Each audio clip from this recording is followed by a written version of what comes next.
So first of all, we'd like to say an apology if anyone's here to see Ashley Kane. We, as you can tell, we're not first choice, but hopefully you won't be disappointed. So B.A.M, I'm Lee, this is David, and B.A.M is an acronym of our surnames, quite simply, Belcher and McKendrick.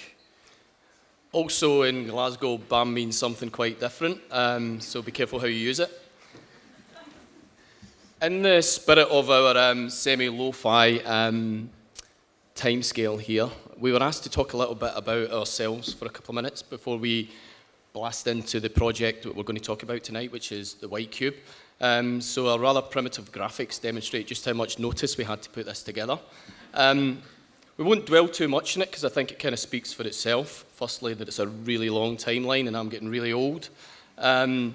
But for the first 6 years of my career, I worked in design agencies and then moved over to editorial around 2006. But the main part of this graph and the part where the real sparks started to fly was in 2007, where I met Lee. The romance blossoms. Thank you. Can you tell? Perfectly timed. So moving on to mine, my timeline is slightly shorter.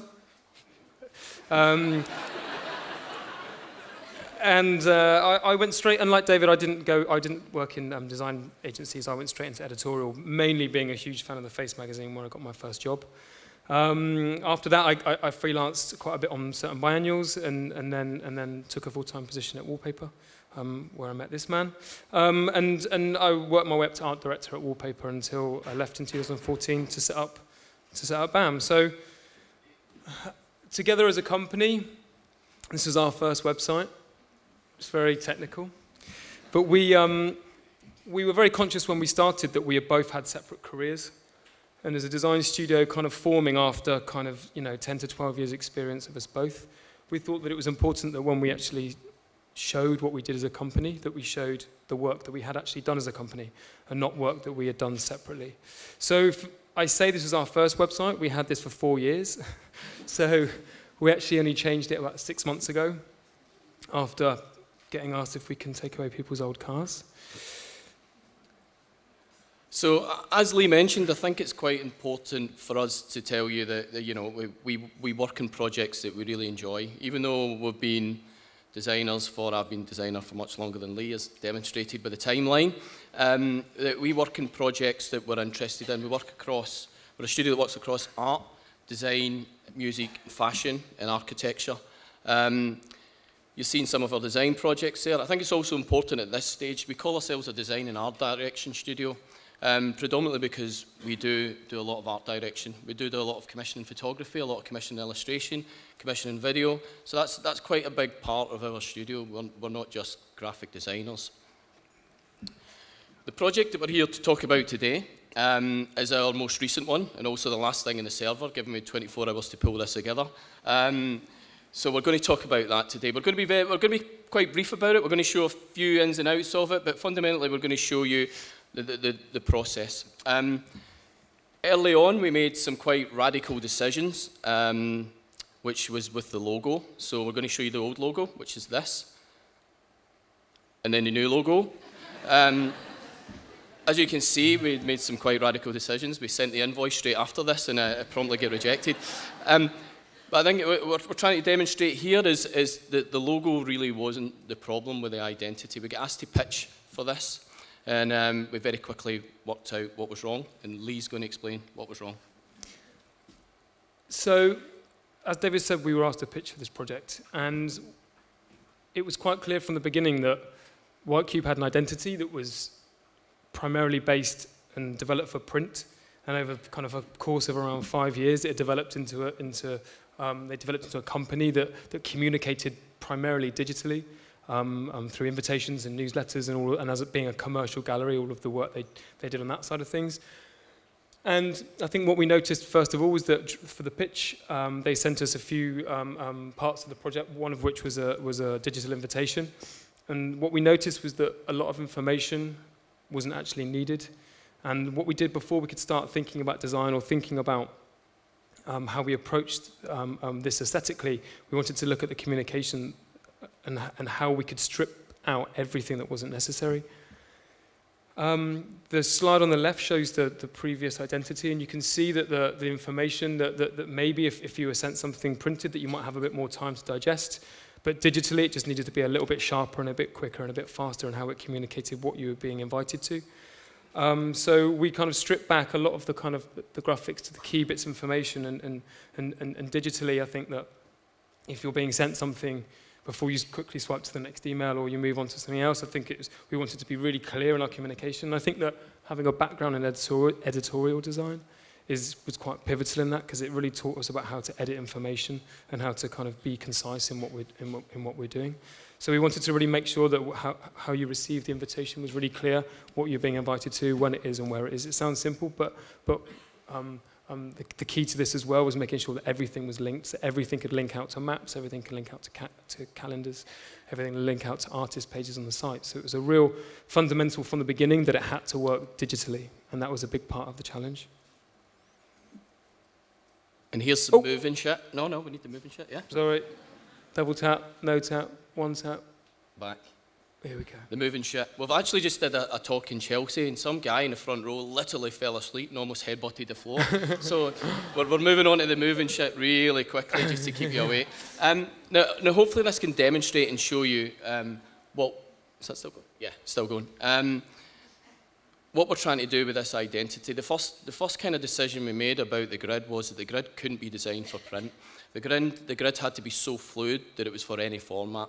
I think given the output of what White Cube do now, I think as Lee said, it was 90 to 95% digital.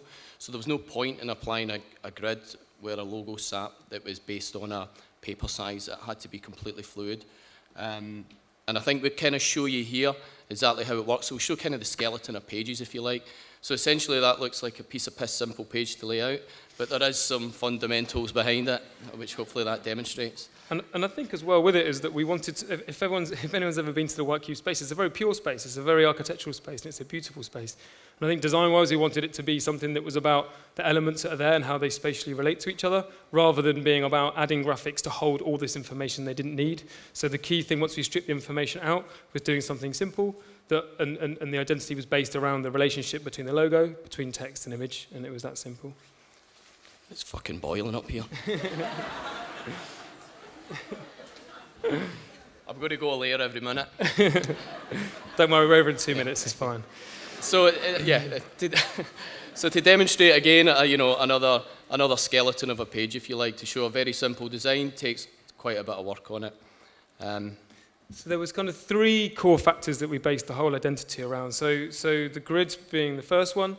The second one was a typeface, and we did look at existing typefaces around to see what we could use to help build the identity for White Cube.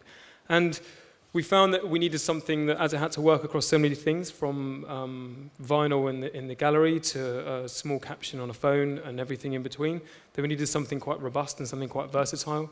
And just going back to the purity of White Cube and what we hope to achieve through the purity of the grid is that we wanted just a single typeface.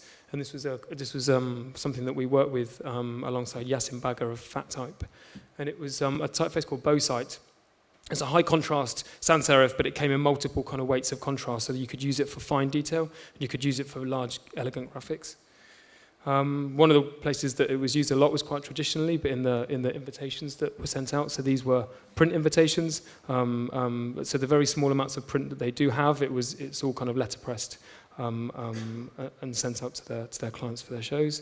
It can hold a nice bit of jazzy colour as well.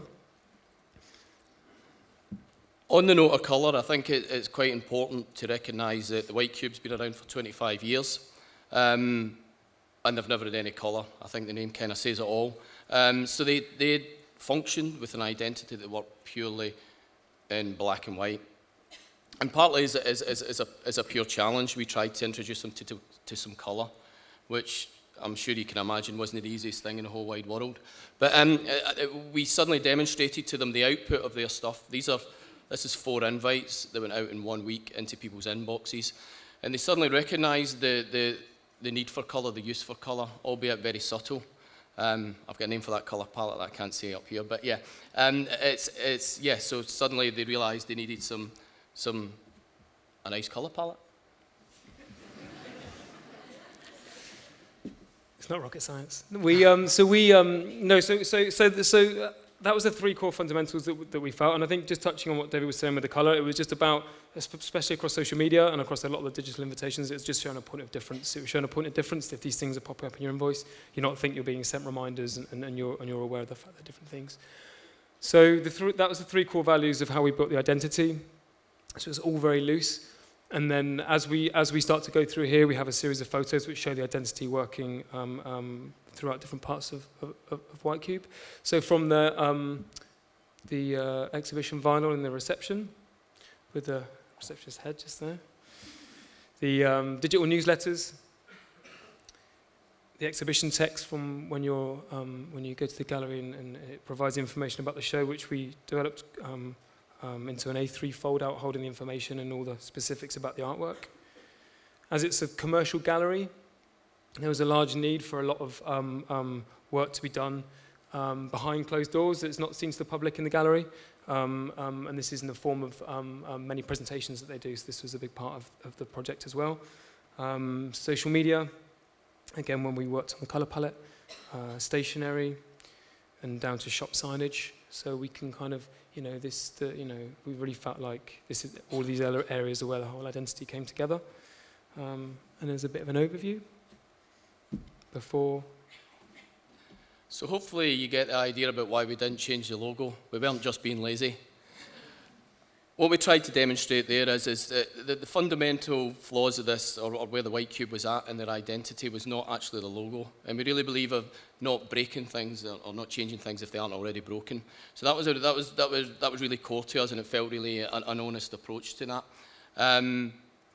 But yeah, we're not just lazy. So in the end, one of the parts of the initial brief was to eventually hand this over to an in-house design team, to which we kind of helped recruit, etc. So it was quite a lengthy project. It might last 3 months, but it lasts 12 months. So always remember that when you're quoting a job. The other thing about this, and it was quite an odd thing, building a book around an identity, given that now 90 to 95% of their identity is print. But the reason we did this was digital. to get... Digital, yeah, digital, thanks, Lee. I need a beer. Why did we put it in a book? Oh yeah, that's it. Yeah. So the reason why we put it in a book was to kind of create some kind of fundamental foundation that they could then build on. I mean, we don't really see this as a Bible, and we didn't really want to give them this as some kind of handover, and you stick with this, and you've got to obey it by the law. I don't think an identity can really exist like that anymore, because there's so many outlets for it. So yeah, we put it in a book. There's also a huge part of Whitecube identity that needs to be put out by people that aren't designers. From marketing departments to sales departments, they need to be able to quickly put things together without everything going through a design department. So a part of this kind of structure and doing the guidelines was just making it clear of how an ad relates to a presentation, and how that relates to a sign in the store, and how everything works together. So hopefully across the gallery, they were all clear on what the basis and the foundation of the identity was. Also, we tried to take some photography. They weren't really up for that either, because they've not had any colour or photography. But yeah, we kind of seen this as a bit of an extravagance, and we kind of pulled it all together in quite a nice book, which was a... And as everything exists, as the majority of it exists digitally, it was quite nice to pull everything together into one place, so you can really see how one thing affects another. Newsletters, invitations, print, and that's the end of our Whitecube identity. It's been very nice to stand up here and take all the glory, but it was definitely we didn't do a huge amount of the work. It was definitely a team effort from everyone in the studio, and especially to our senior art director, Ben McLaughlin, who's here somewhere. But thanks, Ben. Yeah, cheers, Ben. We get paid for this, mate.